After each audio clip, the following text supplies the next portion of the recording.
Before we start today's show, we want to invite you to stick around at the end of the episode to enjoy a preview of a new podcast that premieres on July 14th.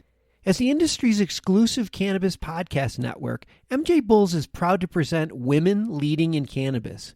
Join host Kira Reed each week for inspirational discussions with women who are leading the cannabis industry.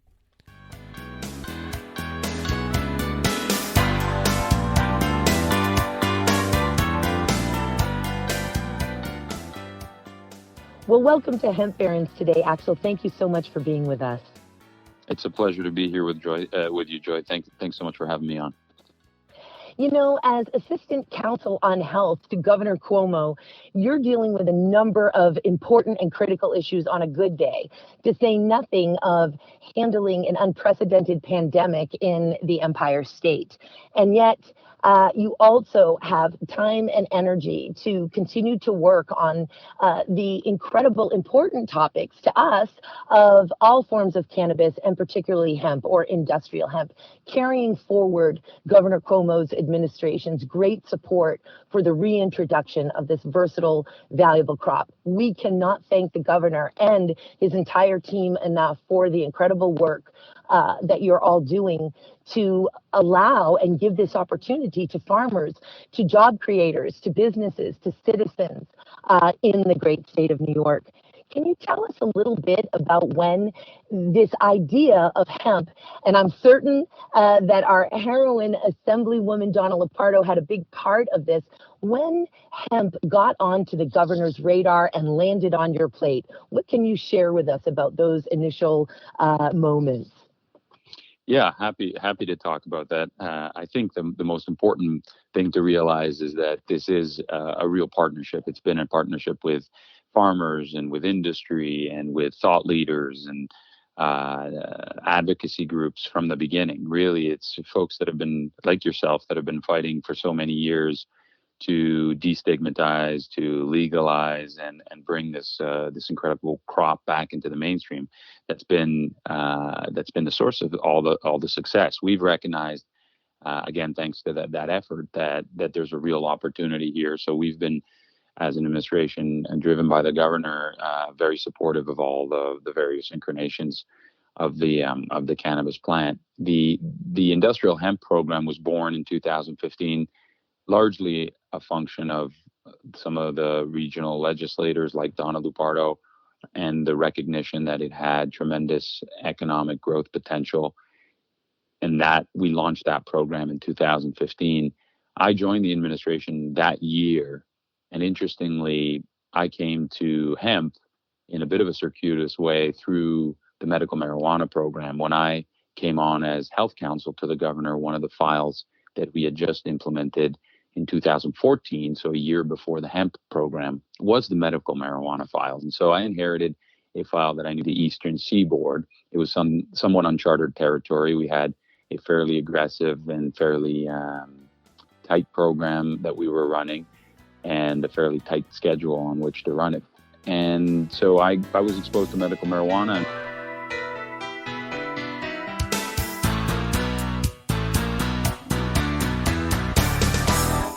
Well, welcome to Hemp Barons today, Axel. Thank you so much for being with us. It's a pleasure to be here with you, Joy. Thanks so much for having me on. You know, as Assistant Counsel on Health to Governor Cuomo, you're dealing with a number of important and critical issues on a good day, to say nothing of handling an unprecedented pandemic in the Empire State. And yet, you also have time and energy to continue to work on the incredible important topics to us of all forms of cannabis and particularly hemp or industrial hemp, carrying forward Governor Cuomo's administration's great support for the reintroduction of this versatile, valuable crop. We cannot thank the governor and his entire team enough for the incredible work that you're all doing to allow and give this opportunity to farmers, to job creators, to businesses, to citizens in the great state of New York. Can you tell us a little bit about when this idea of hemp, and I'm certain that our heroine Assemblywoman Donna Lupardo had a big part of this, when hemp got onto the governor's radar and landed on your plate? What can you share with us about those initial moments? Yeah, happy to talk about that. I think the most important thing to realize is that this is a real partnership. It's been a partnership with farmers and with industry and with thought leaders and advocacy groups from the beginning. Really, it's folks that have been, like yourself, that have been fighting for so many years to destigmatize, to legalize, and bring this incredible crop back into the mainstream. That's been the source of all the success. We've recognized, again, thanks to that effort, that there's a real opportunity here. So we've been, as an administration and driven by the governor, very supportive of all the various incarnations of the cannabis plant. The industrial hemp program was born in 2015, largely a function of some of the regional legislators like Donna Lupardo and the recognition that it had tremendous economic growth potential, and that we launched that program in 2015.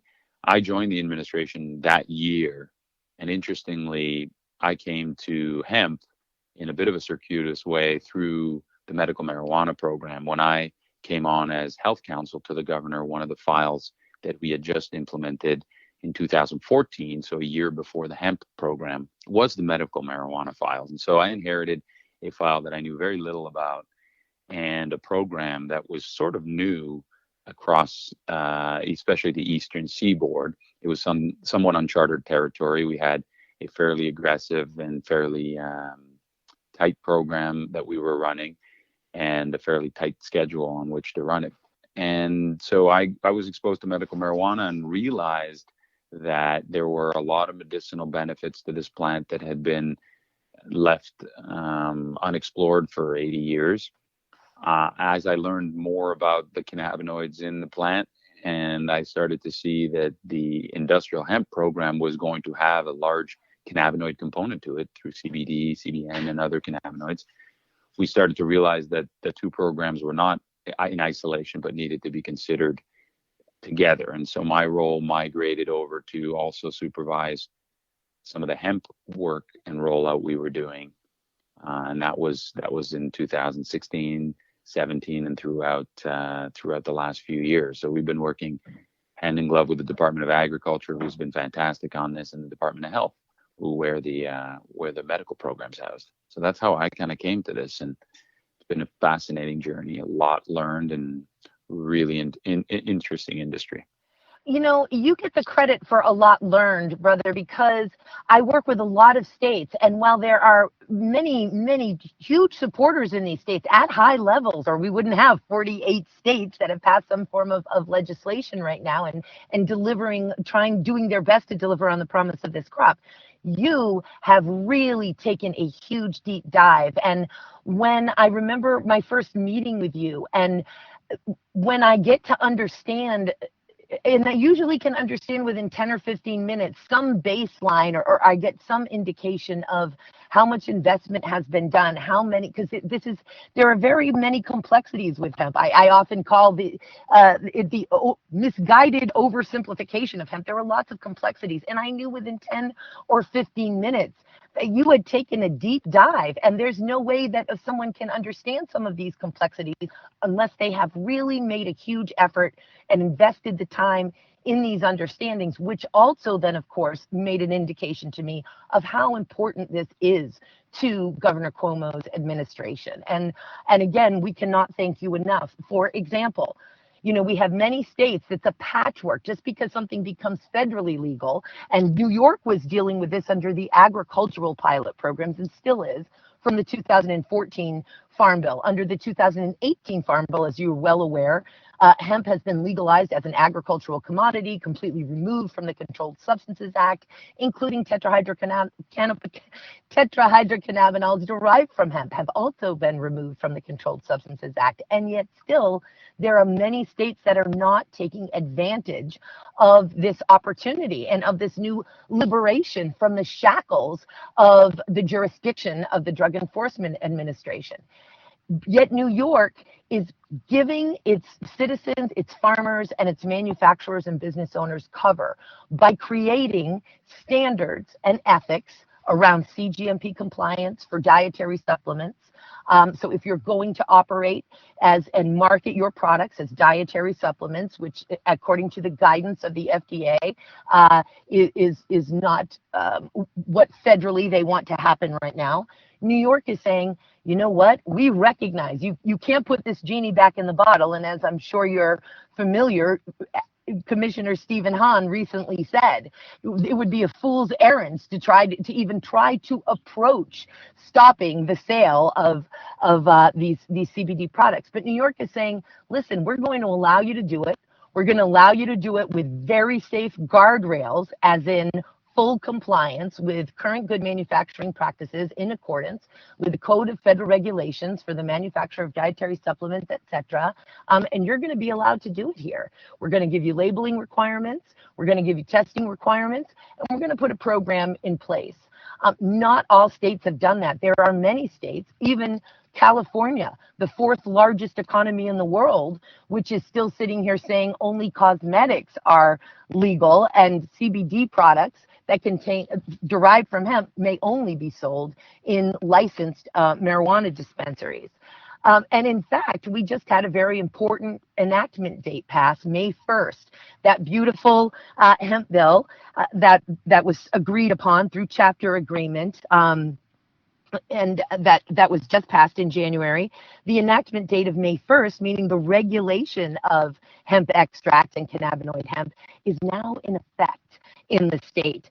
Tell us a little bit about coming to those conclusions, recognizing and developing those standards. So there's a lot there, Joy, and I'd like to speak to a couple of those things.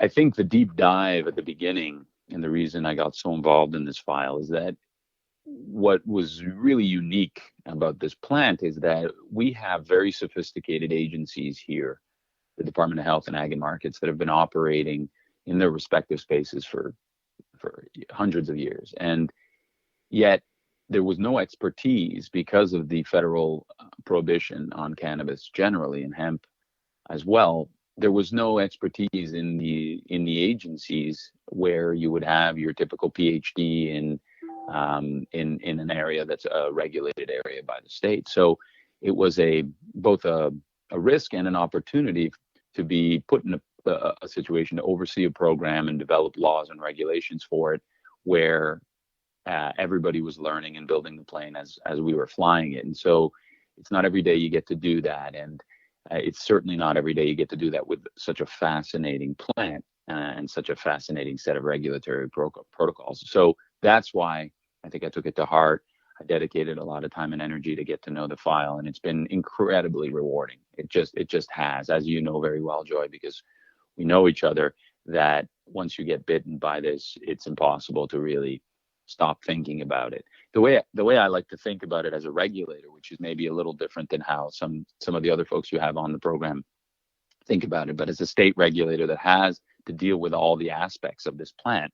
And we don't have the luxury like the feds to sort of ignore it, because folks are consuming it on the ground, selling it on the ground, and we have a hemp program, we have a medical program. So we have to think about regulatory frameworks. How do we think of this plant and its myriad of applications? So the way we think about it is there's 6 segments, and each of these segments has its own regulatory structure. So it's fascinating. It's not one thing. It's not an agricultural commodity.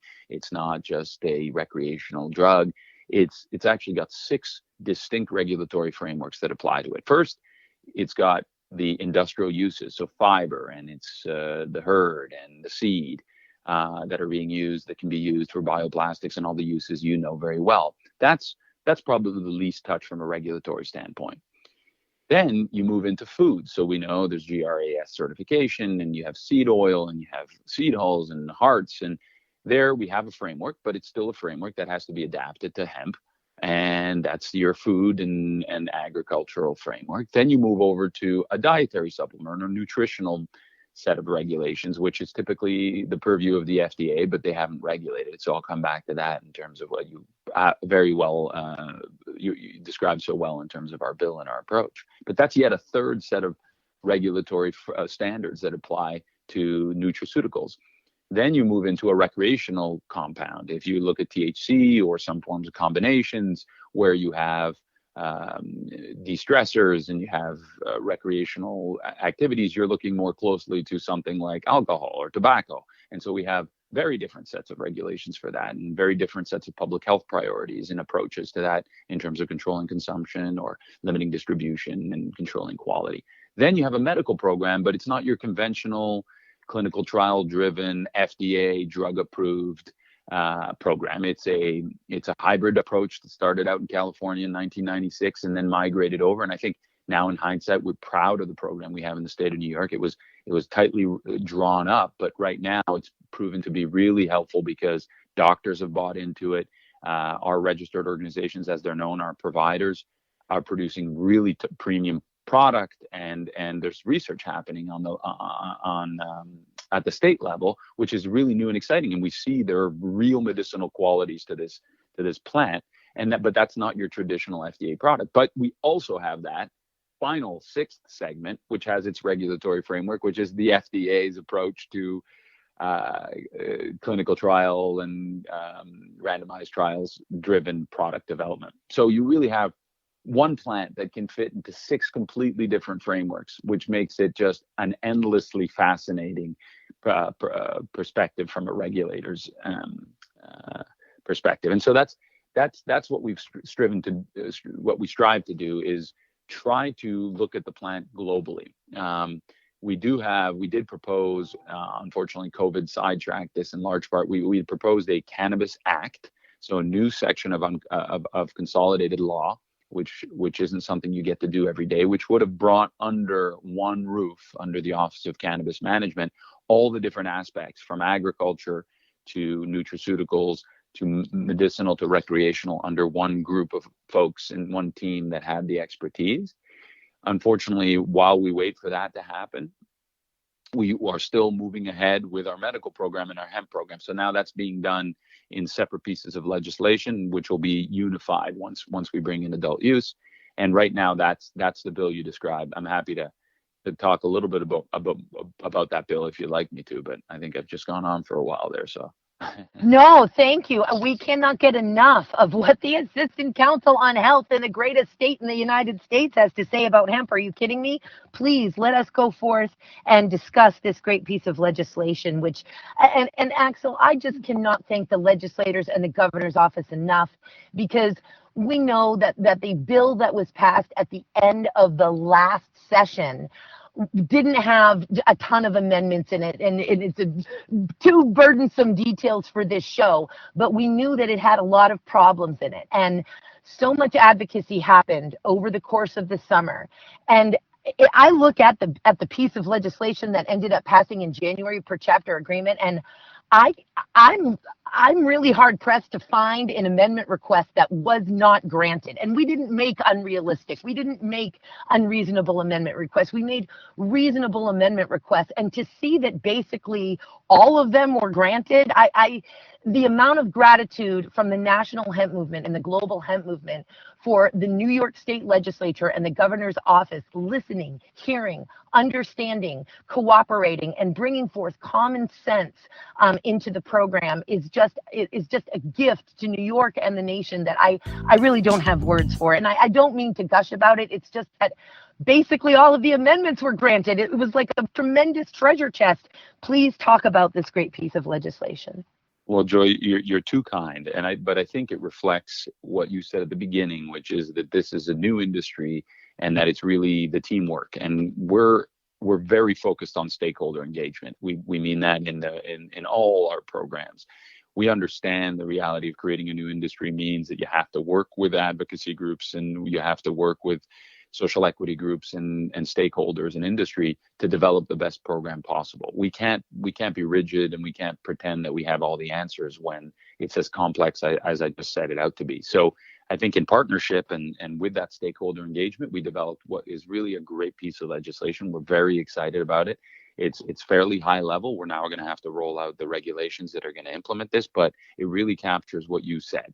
First and foremost, it says we can't really, until the federal government comes in and makes this a dietary supplement, which it should be, we can't just turn a blind eye to that. CBD and other cannabinoids in many forms are being sold in the state of New York. We don't have the luxury of pretending they're not. There's some products that are subpar. There's some products that are being extracted in suboptimal conditions, and so we want to make sure that we have a quality product that is properly labeled, that has the right disclaimers, that is properly extracted and manufactured. So first and foremost, safety and consumer protection was at the heart of what we were doing.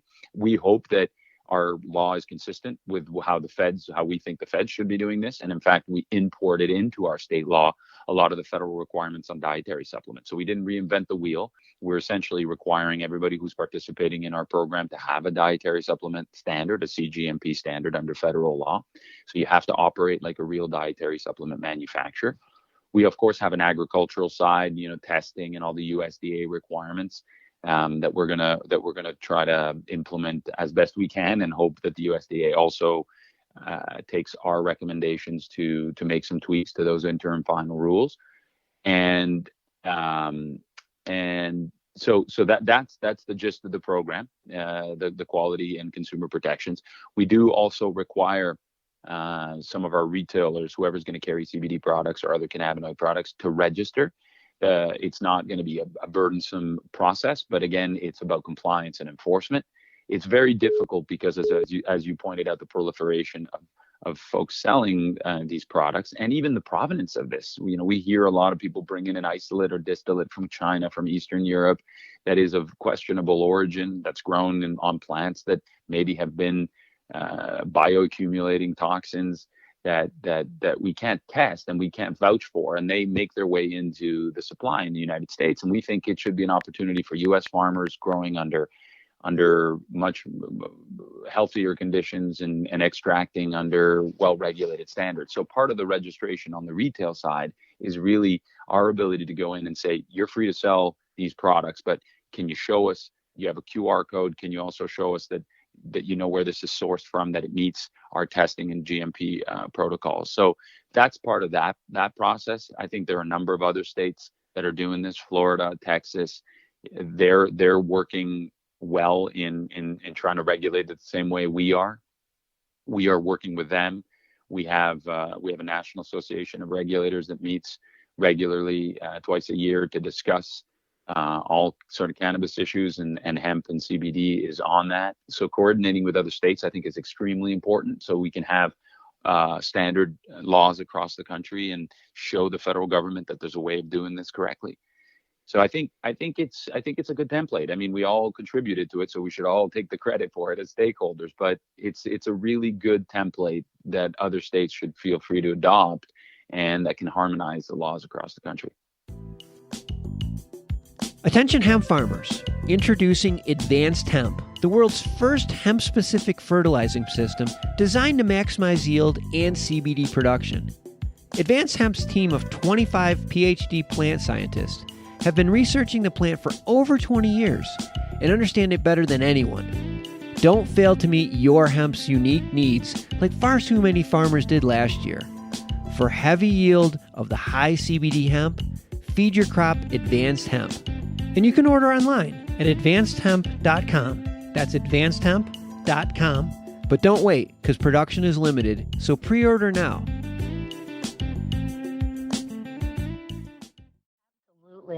And a moment here to talk about the U.S. Hemp Authority and why we needed some type of seal, some type of indication, some consumer-facing seal for retailers, consumers, law enforcement, that this product has been certified independently through a third party. And now, by the way, the U.S. Hemp Authority, we are using Food Chain ID as our new exclusive certifier, which is well established globally, and it means something. And in our version 2.0, we are actually requiring that you put your hemp country of origin, specifically because it says U.S. Hemp Authority, and we don't want to mislead people. If this hemp is not coming from the United States, you need to know that, especially with the seal that says U.S. Hemp Authority. And that's another requirement that went into the New York legislative bill, was you need to disclose that on your label. The region or state, you need to state on your label the source of that hemp biomass. That's one of the many requirements that are necessary as we wait for the federal government to continue its work creating a regulatory framework.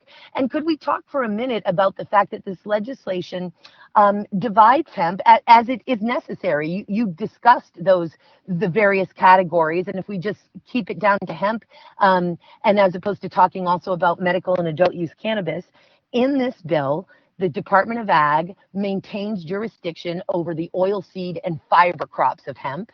And right now, the Department of Health maintains jurisdiction over the extract hemp, and for dietary supplements, nutraceuticals. And when we can finally get a larger Cannabis Act passed in the state of New York, that will create the Office of Cannabis Management, at which time, and you'll please correct me if I'm misstating any of this, Axel, at which time the Department of Health's jurisdiction over hemp extract would then be moved to the Office of Cannabis Management. Am I getting that right? You're absolutely correct. That's a great rendition of the bill. And we thought it was important that the Department of Agriculture and Markets maintain control over the growing, harvesting, basic processing of hemp, because that's really an agricultural function. We are really committed, and we think that there's tremendous potential in the industrial and the traditional industrial applications of hemp. One of the things that is understandable but unfortunate is that so much energy and capital has been dedicated to the production of cannabinoids under the hemp bill. It's understandable because that's where some of the early margins were, and the rediscovery or the bringing to light some of what we knew 100 years ago, but of the medicinal and the health benefits of cannabinoids. But there's been somewhat of an underinvestment in all the other uses, and there's so much potential for industrial hemp as a crop, both the way you grow it in terms of low pesticide use, low water use, the 90 to 120 day grow cycles, just the amount of herd and fiber and seed that it can generate, the profile of the seed, the nutritional value of the seed as a food source, the strength of the fiber as an industrial component, the absorbency and speed with which you can grow the herd, the myriad of applications from bioplastics to paints and varnishes to textiles to the list goes on. Everybody talks about the 25,000 applications, but maintaining, not losing sight that it is an industrial crop as well is important. That's why it's important to keep the Department of Agriculture and Markets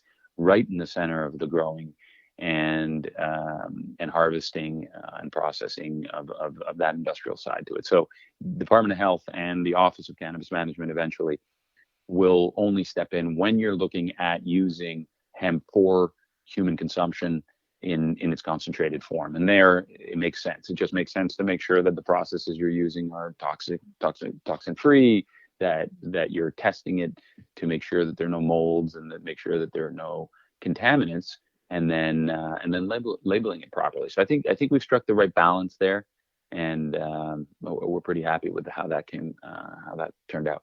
Boy, you certainly did. And really, the trillion-dollar industries are in the oil seed and the fiber. And we're so grateful for CBD sort of taking us all by storm. Now, as you well know, I've been involved in hemp for 30 years. But 6 years ago, all of a sudden, it was like hemp CBD hit us like a ton of bricks, almost like a blindside. And Even though CBD tends to take up all of the air in the room, even when you say, okay, we're having a seminar and we are not going to talk about CBD one darn time in this seminar, and it will still take over several conversations. Yet we're grateful for it because it's through that incredible cannabinoid that is offering so much support to people and improving their quality of life, that they're learning about the very many applications of hemp and this plant that is here really to serve all of humanity's needs. And I often, tell this story when we're speaking together publicly, but I just have to share it again here. I remember when I first met you and I walked into the chambers and you talked about this Office of Cannabis Management and how it was going to deal with medical and adult use and hemp extract. And I remember saying, listen, we're a legal, safe agricultural commodity. We're like any other botanical extract. So whoever it is in the state that's been governing botanical extracts, they need to govern us too. We don't need the Office of Cannabis Management. We're a legal, safe extract. And you were like, Joy, so never in the history of the great state of New York has the great state of New York governed botanical extracts. Basically, That's right. The feds have always done that, Joy, and they're refusing to do it. So somebody has to do it. And it was just so many light bulbs went on for me that day. And now I'm just waiting for the Office of Cannabis Management and doing everything that I can to help get that formed so that we can ride into the sunset together here. It's just so great. So with New York taking the lead here, and we're so grateful that it has, what's a larger message here for the rest of the states, or a way that we can get some cohesion as we work together, 50 states together, trying to deliver on the promise of this versatile, valuable crop that has finally taken its rightful place and reclaimed it in the broad light of day among America's other agricultural commodities? What's the message that you'd like to send? Well, that's a good question, Joy. I think the most important thing to remember is that the U.S. can lead the charge globally in this industry, in all facets of this industry, from the industrial components to the cannabinoid production to even recreational and adult use and medicinal. We have a serious lead over other countries in this regard. We've always had a tremendous capacity for innovation and for drive and building infrastructure and building new industries. That's really what we were founded on and what we do better than anybody, especially in this time of COVID and international supply chain disruptions. The idea and environmental degradation, the idea that we could find a crop that could fulfill so many of our needs in a domestic way and build jobs is truly phenomenal. So, but that takes a national unified approach. And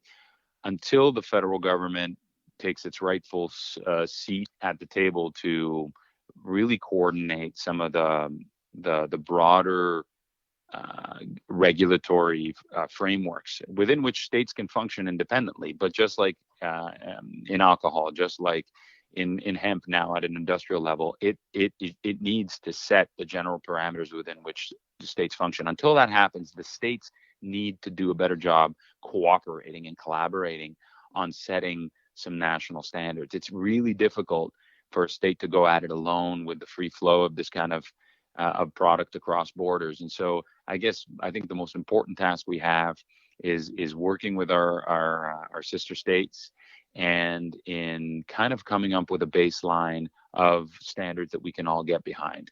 I think that would go a really long way in launching the industry.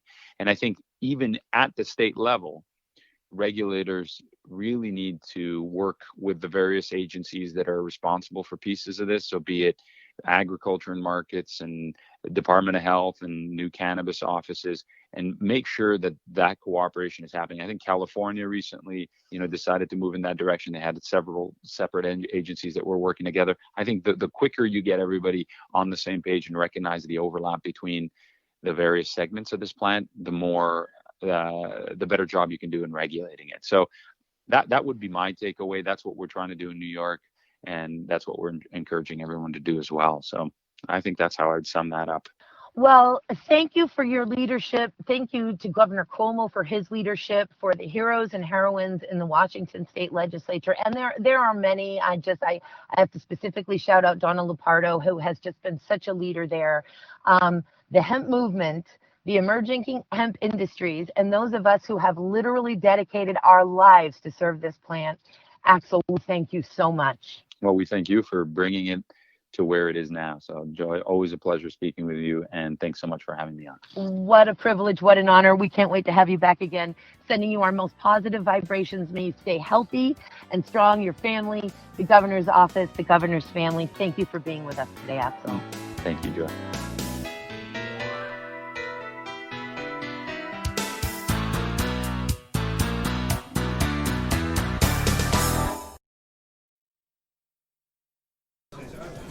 I'm Larry Michigan. I'd like to invite you to join Jim, Marty, and me on our weekly podcast, The Deadhead Cannabis Show. Each week we explore the latest cannabis and jam band news and reminisce with other cannabis industry deadheads and jam band aficionados about the great musical acts that we've seen and heard. Check out a new episode every Monday at MJBulls.com or wherever you listen to podcasts.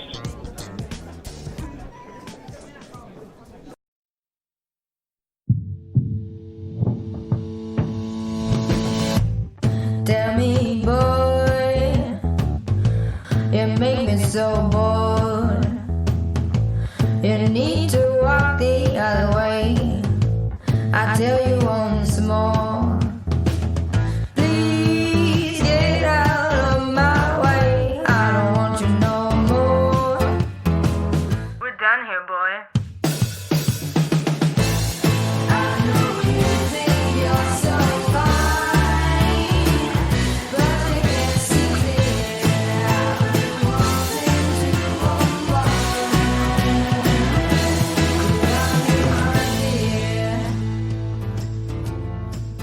Hi, my name is Kira Reed, and I'd like to invite you to be inspired by the women who are leading in the cannabis industry. Each week, we will discuss empowerment, leadership, and what it means to be a woman in charge in marijuana, hemp, and CBD.